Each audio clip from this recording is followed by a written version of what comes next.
Sorry, just give me a minute. I have the wrong PowerPoint. Give me a minute. My fault.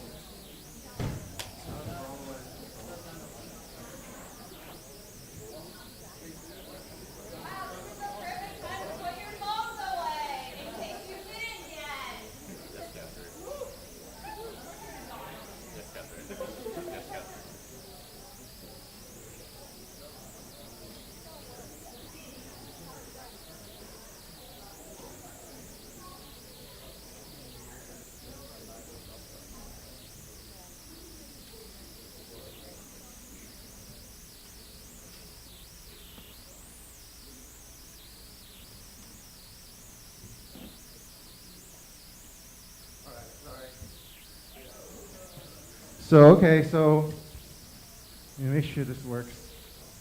This is the right one. Okay, good. So today's message I'm gonna be sharing with you guys is from Song of Solomon, and it says here the title, "The Greatest of All Songs." But I'm thinking, just today I was thinking, maybe the title should be something different.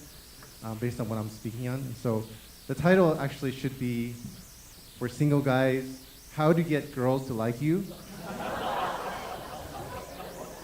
And for married guys, "How to Get Your Wife to Like You More." Hopefully she likes you still, but if she doesn't like you very much, maybe she can like you, how to get her to like you even more, okay?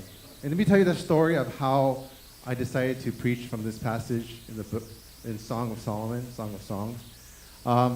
So last week, Jackie shared with us from Psalm 23, right? He talked about how Jesus is our shepherd, he's our good shepherd, and how he leads us, and how he provides for us, and how through his life, through all the different circumstances and events in his life, how he came to the point where he came to the U.S. He moved all around the world, and he came to the U.S., and there God provided for him his wife, right, Charlotte.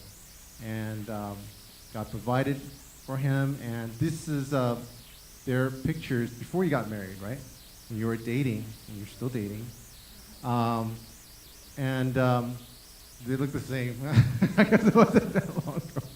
And so the whole message last week, I was thinking, wow, God provided for them and led them. And I thought about the message that I shared with you guys the last time I spoke about Romans 8:28, how God works through for the good of all, how God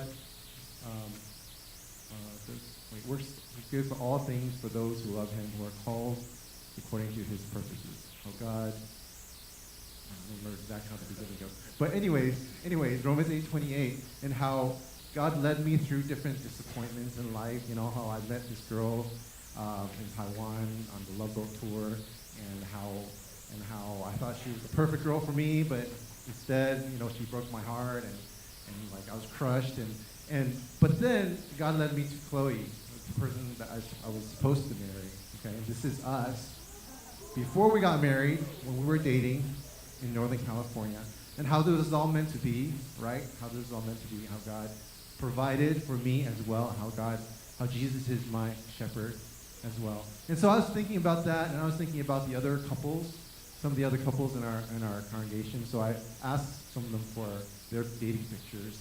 So I just want to put some of them up to show you guys. Aww. Lee and she met in Michigan. How God provided for them, how God led them to this point to get married. And if they did not, then those two seats would be empty seats, right? How sad that would be. There would be two empty seats right there. Okay? And so God led them, and also Ming and Ning. Where are they? Is Ming here? I don't know where she is. They're not here today? Okay. So how God led them as well, and here we have Victor and Melody.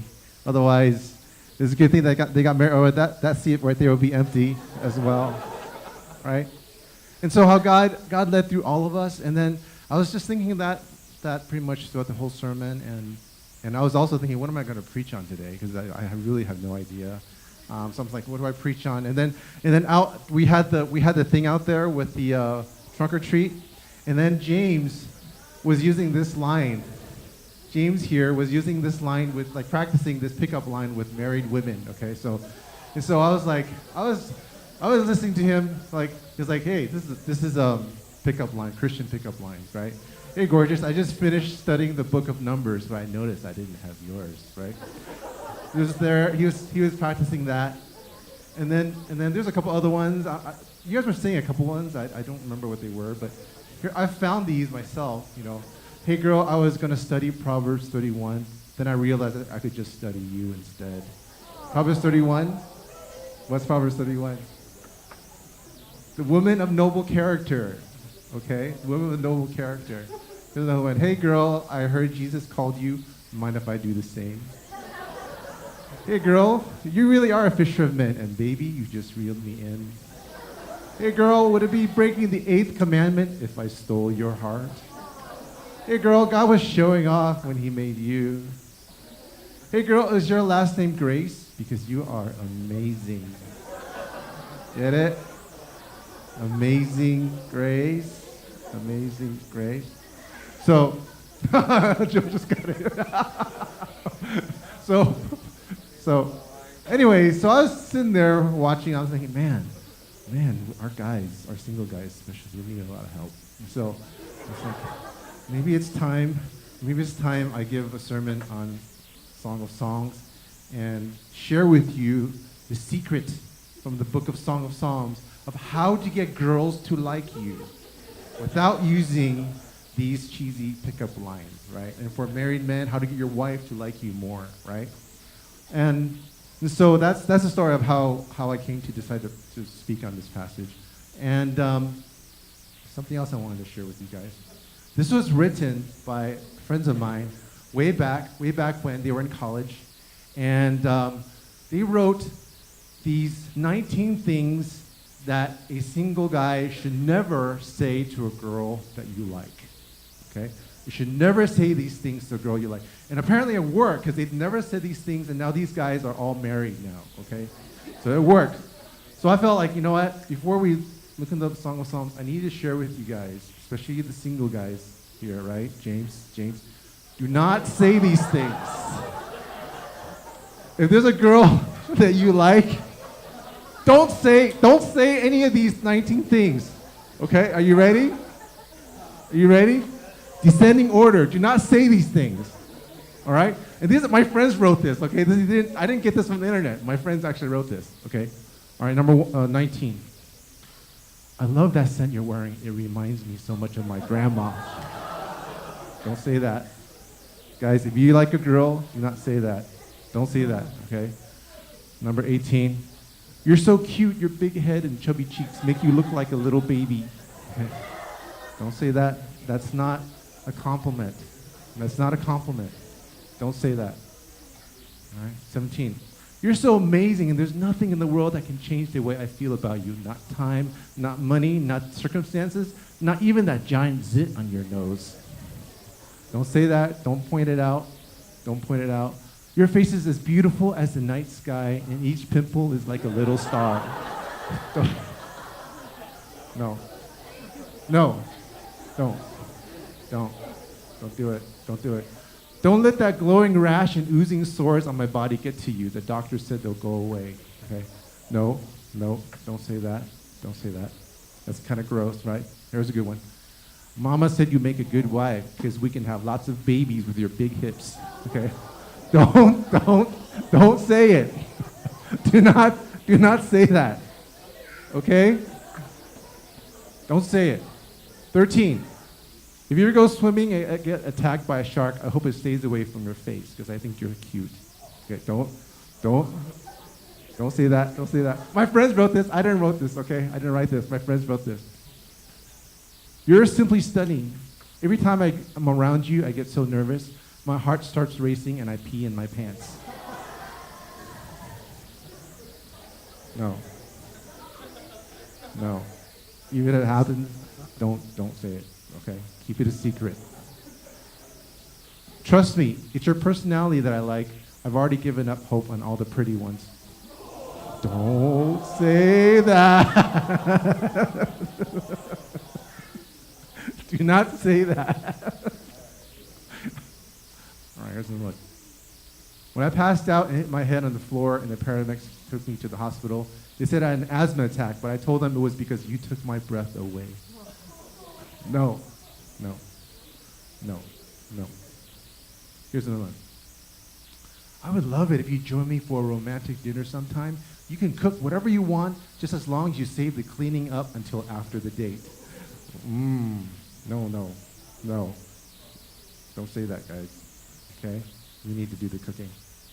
Oh, here's another one. When I'm around you, I feel totally comfortable.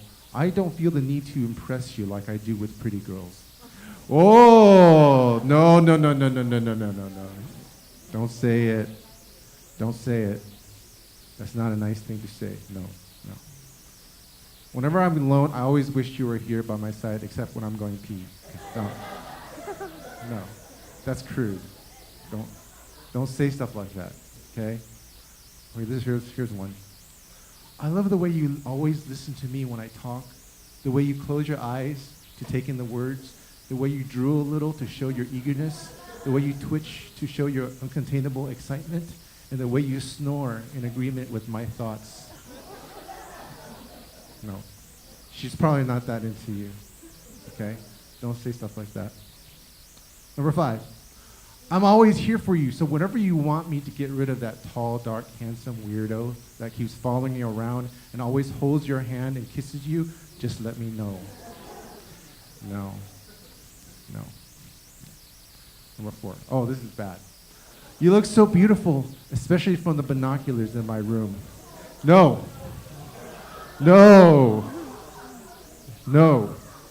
Don't say this, okay? Don't say this. Number 3. I love watching you sleep. That's what I told the policeman when he asked me why I broke into your house. No! No! James, no.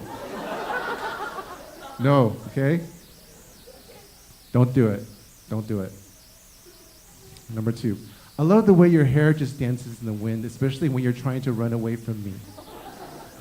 No, no, no. Last one. James, no. Okay? Especially you, no. No. Number 1. Do you want to be a citizen of this country or not? No. No. No. No. Don't say it. Don't say any of these things. Okay, guys? Don't say any of these things. There is? No, there isn't. That's it. This is the last one. Last one. Okay, that's it. That's it for that. That's it. My friends wrote this. I didn't write this. Okay, my friends wrote it. All right? Okay, Song of Songs. The greatest of all songs. That's what the word Song of Songs means. When you say Song of Songs, it's kind of like in the Bible when it says King of Kings or Lord of Lords. That means this is the greatest of all songs. And especially the fact that this is a love song. And so who is this Solomon? Who is this guy who wrote the Song of Solomon? His name is Jedediah. But not my son Jedediah. His name is Jedediah. It means beloved of God. But his other name is Solomon, right? King Solomon. He wrote the Song of Solomon. He was the son of David and Bathsheba. Their second son saw Bathsheba taking a bath on top of the roof. And so he sinned, and they had a baby, and God took that baby to heaven to be with God. And so, but even so, God took their first baby away. God is a God of second chances, and he gave David and Bathsheba their second son, and this son was Jedediah, or Solomon. And in this story, King Solomon, you guys probably, if you're familiar with him, you know that at some point he was sleeping and he received a dream. And in his dream, God said to him, I'll give you whatever you want. Whatever you want, I love you so much. Whatever you want, I'll give to you. And Solomon says, I want wisdom above all else. And so God was so pleased, he gave him wisdom, but also blessed him immensely. And the kingdom of Israel under Jedediah, and the wisdom, this is the wisdom that he used in that story. You guys familiar with the story, two women. They're fighting over a baby. Each of them are claiming that the baby belongs to them. And Solomon basically says, in his wisdom, says, okay, take the sword and chop the baby in half, give one to one mom, give one to the other mom. And then, of course, the real mom is going to be like, no, stop. And the other mom is like, yeah, go ahead. And so, that was the wisdom that God gave to him to know what to do in that situation, to find out who the real mom was.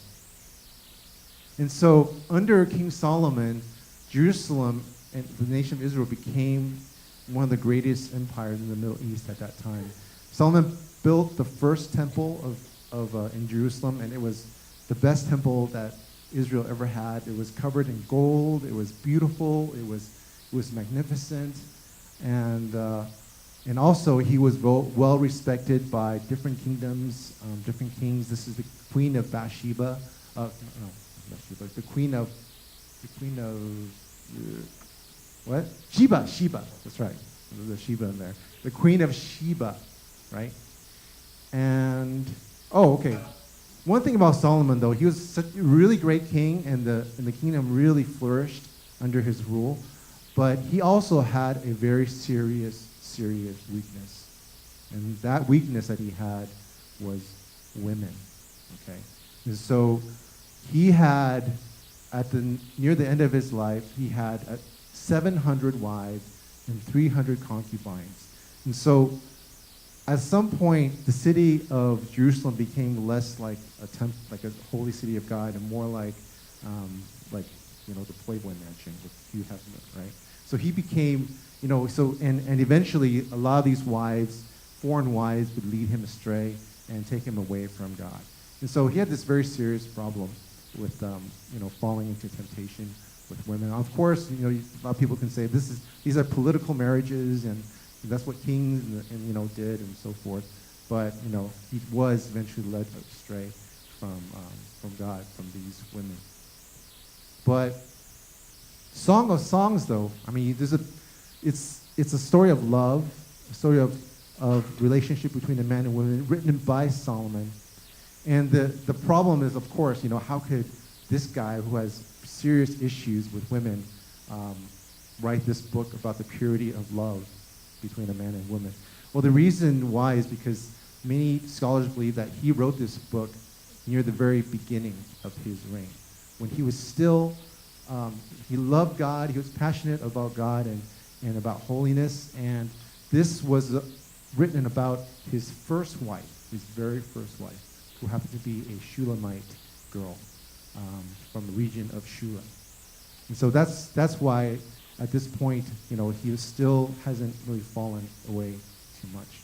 And so that's what the Song of Songs is all about. And also the Song of Songs, there's different layers of meaning. A lot of people who preach and teach this book would teach it as an allegory between Jesus Christ, and the church. And a lot of people would see this as a literal story of King Solomon and his wife, the Shulamite girl. What I think is basically this is both, right? This is both. There's different layers of meaning. This is a story of Solomon and the Shulamite girl about love and marriage and intimacy, but it's also a story of God's overwhelming love for his people. In the Bible, it talks about Christ being the church, being the groom, and the church being the bride. And so, you have that allegory between a man and woman, Christ and church. So this is both a story of Christ and us, his church, and also a story of Solomon and his first wife, the Shulamite girl. So, have any of you guys ever studied the Song of Songs? Probably not for some of the younger guys, because we usually don't teach that yet. But I'm not going to get too deep into it. So this is PG, don't worry, it's PG. Okay, we don't need consent forms. So, Song of Psalms is written like a musical.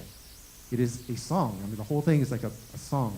Kind of like a Broadway musical where you have, different people singing, doing solos, and then you have a group of people coming and doing a chorus. So this is exactly what the Song of Songs is all about. It is, there's 4 parts in the Song of Solomon. You have King Solomon, he actually sings certain parts. You have the Shulamite girl, she sings certain parts. You have the friends, quote unquote friends, these are the girls, like the girl choir. And you also have the brothers of the Shulamite girl, and this is like the men's choir. So you have these four parts singing different parts. You in the original Bible, you don't have like listing like, oh, this is the lover, this is the beloved. You don't have that. They added it in later on. But in the original, we don't really know. In the original, it doesn't really say it, but we can kind of infer who's singing and who's speaking at any particular time. And it is sung. It's not just spoken. This is set to music, so people actually sing it out. And four sections in the Song of Song, being falling in love, being united in love, struggling in love, and growing in love. Today, we're just going to do 1 and 2. I'll see. I don't know if next month we'll try 3 and 4, but today we're just going to do 1 and 2, the first two parts of the song. So, okay, Song of Song. If you have your Bible, you could turn with your Bibles with me. Otherwise, you could look up on the screen. I have the text there. And it starts out, Song of Songs, chapter 1, verse 1 and 2. And it starts out with the Shulamite girl. She's singing. The Shulamite girl is a girl from the region of Shula. She's probably from a wealthier family who owns vineyards. The region of Shula has a lot of grapes. It's an agricultural region in Israel, and so she's probably from a wealthier family, a daughter of a landowner. And so, in chapter 1, verse 1, she starts singing, and she starts out talking about kissing. Okay, this is as bad as it's going to get. So don't worry. Okay, so verse 1, verse 2.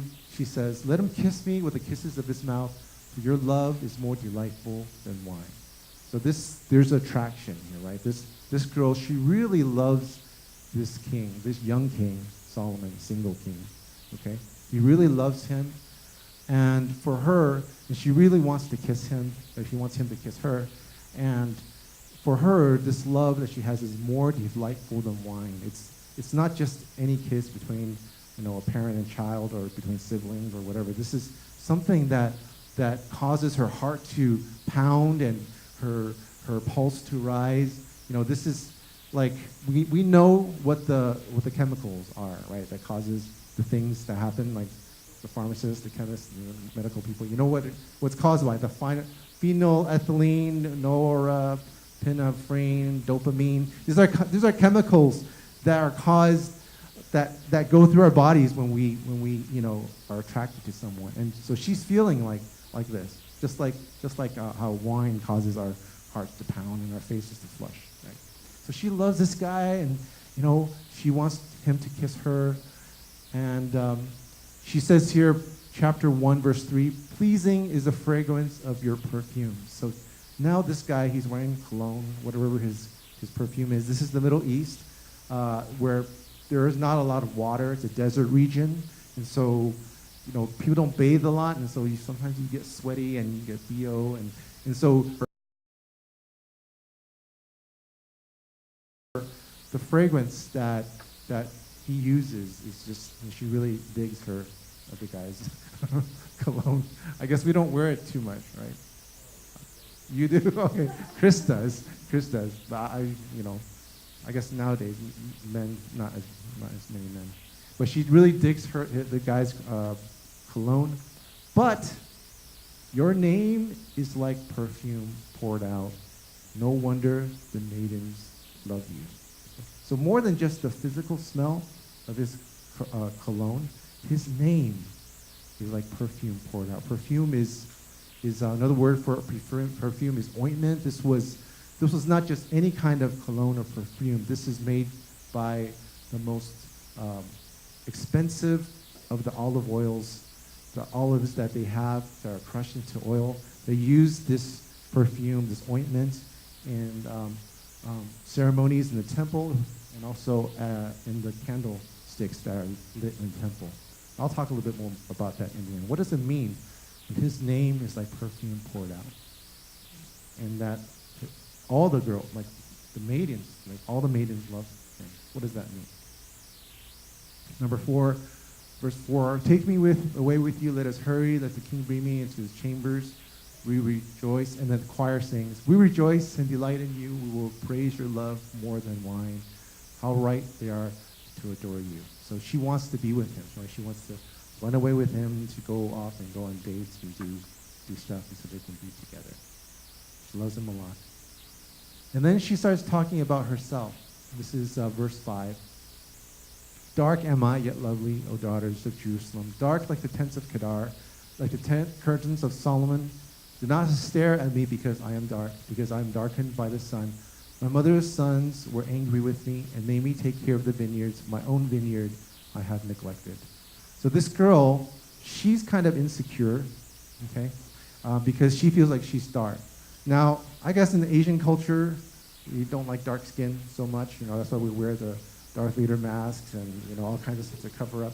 But in the U.S., we have people that really like that dark skin, and the reason why is because dark. When you have a dark skin, what that means is you get to go out and lie on the beach. You're so rich and wealthy that it's like a higher class. You can lie on the beach and get tanned because you're so rich, and so people associate dark skin with higher class and rich. And so even so much that people would use tanning booths and glow spray tan, on their faces, so they want to be tan. But back in the biblical times, it's kind of like Asian culture. We associate dark skin with farmers, right? You have a dark skin, that means you're lower class. You go out in the fields and you're under the sun, and that's why you have dark skin. And so in our culture, we don't value that. We don't see that as something that's desirable. And in the biblical time, the same for the Shulamite girl, because her family owned vineyards, and we don't know why her brothers were basically angry with her and made her go out and work the fields. We don't know why, but she did, and that's why her skin is dark, and she's kind of insecure. The tents of Kedar, there's a sheep that lives in Kedar that has dark wool, and they take this dark wool and they wove it into tents, and so that's why he thinks of her skin like the tents of Kedar. So she's kind of insecure. And then verse 7, she says to Solomon, tell me whom I love and where you graze your flock and where you rest your sheep at midday. Why should I be like a veiled woman beside the flocks of your friends? And then Solomon replies to her, if you do not know, most beautiful of women, follow the tracks of the sheep and graze your young goats by the tent of the shepherds. Now this passage here is a little controversial, okay? Because why? Why do you think this might be a little controversial for Christians? What is this girl doing? She's taking the initiative, okay? So she's the one that asked Solomon, hey, you want to go out with me? Okay? Interesting, huh? I don't know. Some of us might think that, if you're a girl, you need to let the guy take the initiative, right? You need to let the guy ask you. I don't know. No, don't agree? Don't agree with it? That's not the correct interpretation. Should we keep going? Right? But I don't know. It's to me, it seems like she's taking initiative, but who knows? Move on. Okay. Verse 9. This is Solomon speaking now. Okay, verse 9. I liken you, my darling, to a mare harnessed to one of the chariots of Pharaoh. So this is Solomon. He's comparing his beloved, the Shulamite girl, to a horse, basically. And now, today, if somebody says to a woman, wow, you're so beautiful, just like my horse, it's probably not going to be very flattering, right? For a guy to compare a girl to his horse. But back then, it was a big deal, especially if you are Pharaoh's horse. If you're a Pharaoh's horse, a horse that is pulling the chariot of Pharaoh. First of all, the chariot was not just any chariot. This was a chariot that was covered in gold. And so it's like, beautiful, encrusted with jewels. And the horse that pulls the chariot of the Pharaoh is white. And nobody else can have a white horse. Only the Pharaoh's chariot. So they do this because they want people to know while the Pharaoh is coming on his chariot from very, very far off, the white horse is pulling the chariot. They could tell right away, oh, that's the Pharaoh. He's coming, right? So this white horse is unique among all the other horses. And this horse is probably wearing a lot of jewelry and really decked out and very ornate. And so back then, it was a big deal, right? It's very, very romantic for Solomon to liken this girl to a horse harnessed to the chariots of Pharaoh. And he continues in verse 10, your cheeks are beautiful with earrings, your neck with strings of jewels. We will make you earrings of gold studded with silver. And then here, verse 12, the Shulamite girl starts to sing. While the king was at his table, my perfume spread its fragrance. My lover is to me a sachet of myrrh. My lover is to me a cluster of henna blossoms from the vineyards of En-Gedi. So this is a big deal. You know, sometimes we read this and we kind of like read through it. But right here in verse 12, we have a picture of the king. He's sitting at his table, and this is a fantastic feast, right? But instead of focusing on his food, he's still thinking about this girl. Right? For some of the guys, you guys know how guys really love food, and when we eat, like we're just like, yeah, just like we go out together to eat, guys. When we get our food, for maybe the first 5 minutes, there's silence because we just eating, right? And slowly we'll start talking again. But for Solomon, I mean, she is on his mind. The Shulamite girl is on his mind, and even when there's an amazing feast in front of him, her perfume, and he's still thinking about her. And so this is somebody who's really, really in love with Solomon. And it's like a cluster of henna blossom. The vineyards of En-Gedi is a very dry region, and the henna blossoms are red, so it's like a stark contrast between the flowers in a very dry region. And then verse 15, Solomon says, how beautiful you are, my darling. Oh, how beautiful your eyes are doves. Oh, the eyes, right? Just one of the things that attracts guys the most is the eyes of a girl. And then she responds, how handsome you are, my lover. Oh, how charming, and our bed is verdant. The beams of our house are cedars, our rafters are firs. So their bed is verdant. Verdant is grass, a lush green grass. So, and then the beams of the house are cedars. So this is a picture of them having a picnic on the grass, and with the trees overhanging, giving them shade. So this is them going on a date with each other, having a picnic out in the field with the trees, in the shade of the trees.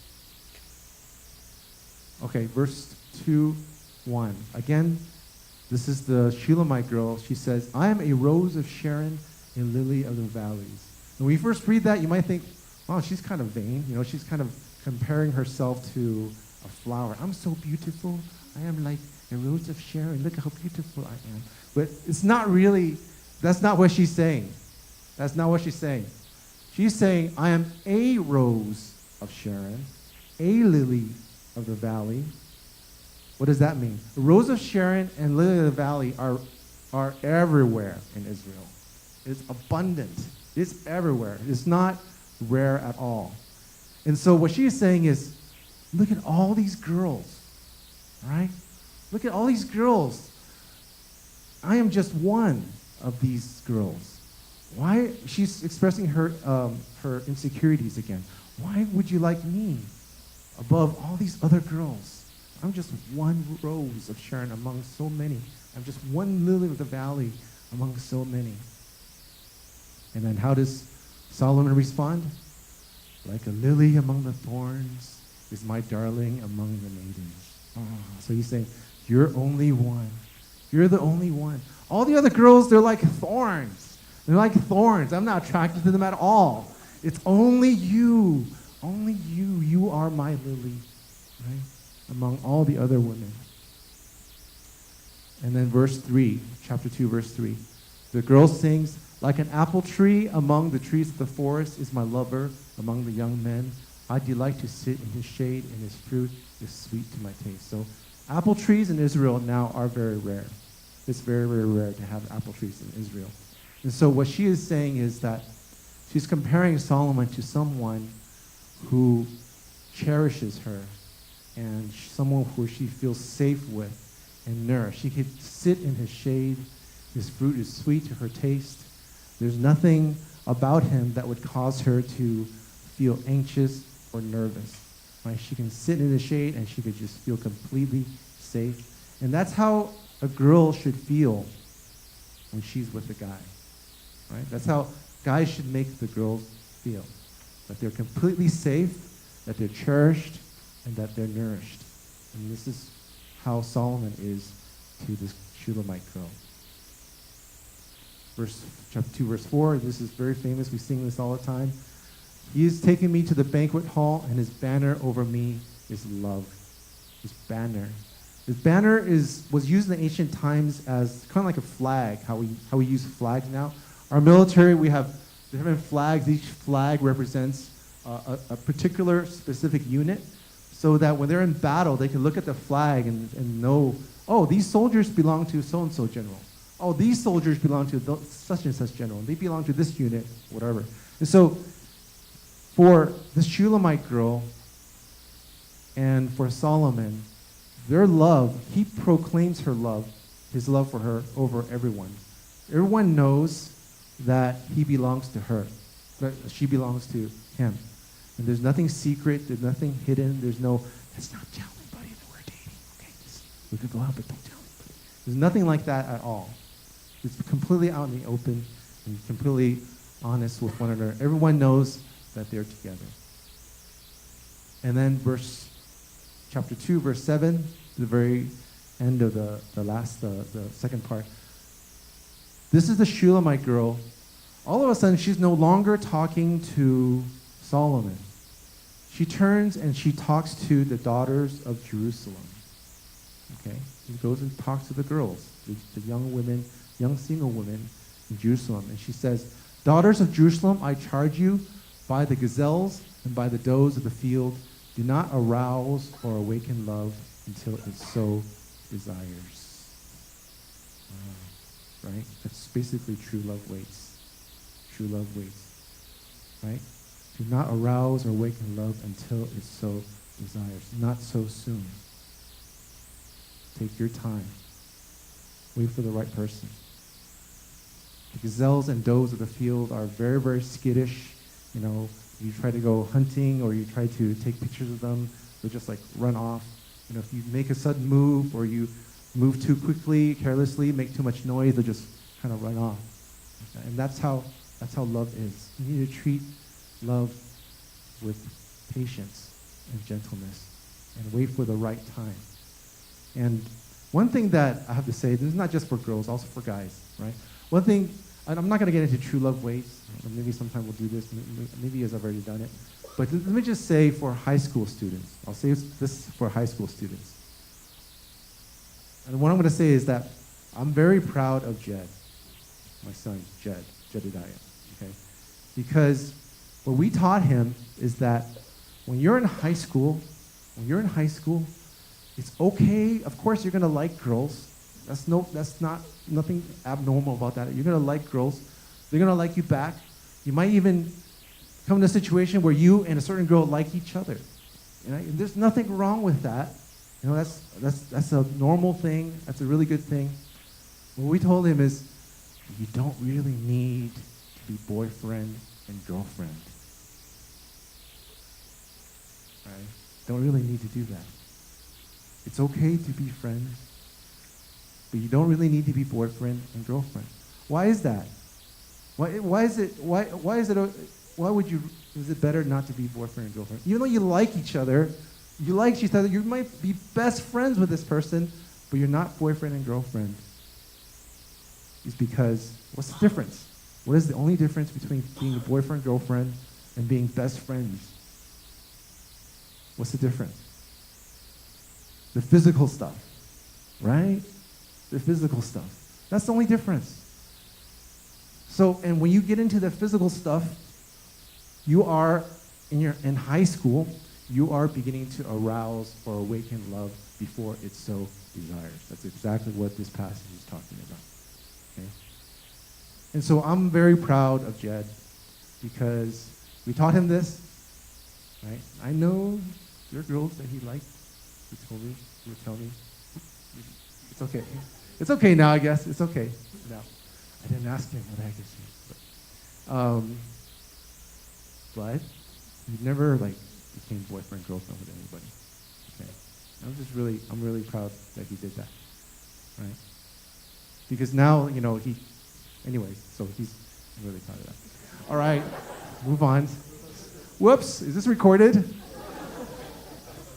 Let me just, don't tell him. Nobody tell. Shh, don't tell my sister. Okay, here's another one. The second point that was the first point I want to make as we close. The second point I want to make is this. Pleasing is the fragrance of your perfumes. She's talking about Solomon. Your name is like perfume poured out. No wonder the maidens love you. Why is this important? Especially for men of marriageable age. Okay, single men of marriageable age. What does it mean? Your name is like perfume poured out. He's talking about reputation. Reputation. Talking about a guy's reputation. This is a man who treats all women well. He treats all women well. Not just the woman that he loves. Or romantically, okay? Not just the woman that he's attracted to, but he treats every woman well. He treats every woman like she's, a princess. And because of that, he has a good reputation among all the women. And that's why his perfume, his name, his reputation is like perfume poured out. When you say this person's name, all the women are like, yeah, he's such a good guy. It's like perfume. Right? And that, guys, is the secret of how to get girls to like you. Okay? And the same for married men too. Right? For single guys, treat every girl you know like a princess. Everyone like a princess. Young, old, single, married. You treat them all like how they deserve to be treated. And that's how men should treat guys. Girls. How men should treat women. Right? Grandmas, married men, whoever. That's how they should be treated. And for the married men, treat all women like they're princesses. But treat your wife like she's the queen. That's how you do it. That's how you do it. Okay? All right? So right now, I just want to ask the guys to look around you, whoever the girls are around you, and tell them, look at them and say, you are a princess. Everybody right now. Turn to the girls around you and say, you are a princess. And for the married men, I want you to turn to your wife, if you're sitting next to your wife, and tell her, you are my queen. Right now. Right now. Okay? You got that? All right. Very last point before we close. Song of Songs is not just about a man and woman. It is also about our relationship with Christ, right? Not only do we belong, for married people, we belong to our spouse, the love of our life, our partner. For single guys and girls, all of you guys, and for everyone, most importantly, we belong with God. We belong with God. And he is not ashamed of us. He puts a banner over all of us, right? Saying, we belong, you're mine. You're mine. I love you. You're wonderful. And even though sometimes we may not feel that way, we may feel like we're ugly or we're stupid or we're worthless. We may feel that way about ourselves. But that's a lie. The truth is that God loves you so much. And he is not ashamed to be with you at all.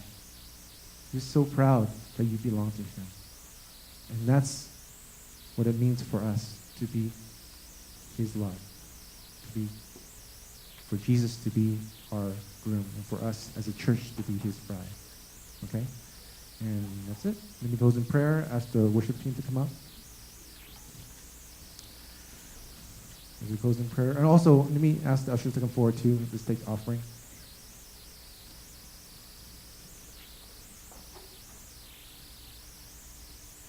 And I'm going to pray. Father, thank you for giving us this story between Solomon and Shulamite. And thank you, God, that you have given us an example of what it means for men to treat women, for guys to treat girls, and how we should relate to one another as brothers and sisters in Christ, between man and wife, and also how much you love us as the Christ, the head of the church. And so we just want to commit this offering to you, God, as just a small sacrifice for the sake of your kingdom. And we offer it up to you freely and with love. We pray that, God, you would help us every day to grow and to know how much you love us. Thank you, God. I pray in Jesus' name. Amen.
Let's close in prayer. May the Lord bless you. May the Lord keep you. May the Lord shine his face upon you. May the Lord lift up his countenance upon you and give you peace. I pray in Jesus' name. Amen.